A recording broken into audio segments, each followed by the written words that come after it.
Paano kumita ng pera gamit ang GCash? Tara, alamin natin.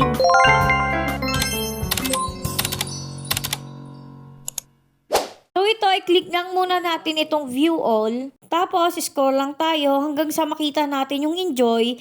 Tapos, need natin i-click itong earn money.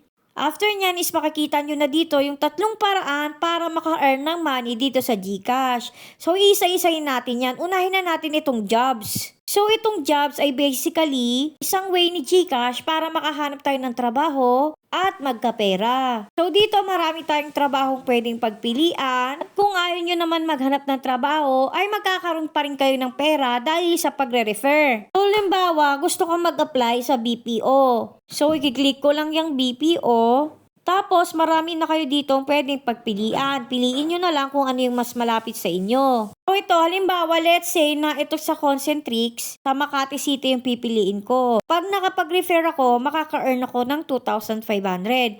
Pero kapag na-hired ako, magkakaroon ako ng 1,000 na bonus. Kung want yung mag-apply, click nyo lang itong apply at lalabas na dito yung mga qualification at yung need nila. Tapos, ayan, need din natin i-attach yung ating resume dito din mismo.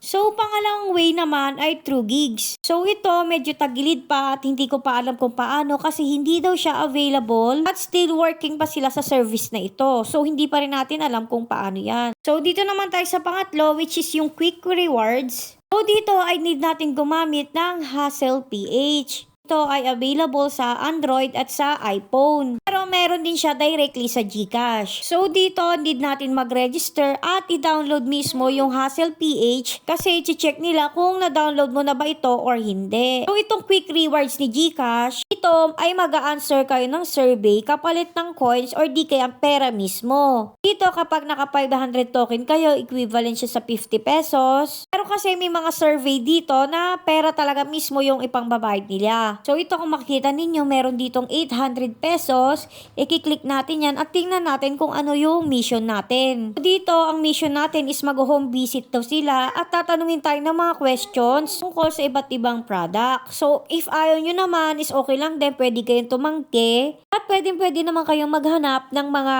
at iba pang mission na may kalakip na pera or token. Kung gusto nyo ng more paliwanag dito sa Hustle PH, ay i-comment nyo lang sa baba para gagawin ko siya separately ng video. So yun nga no, sana may natutunan kayo sa video na ito. Thank you for watching. Yun lang!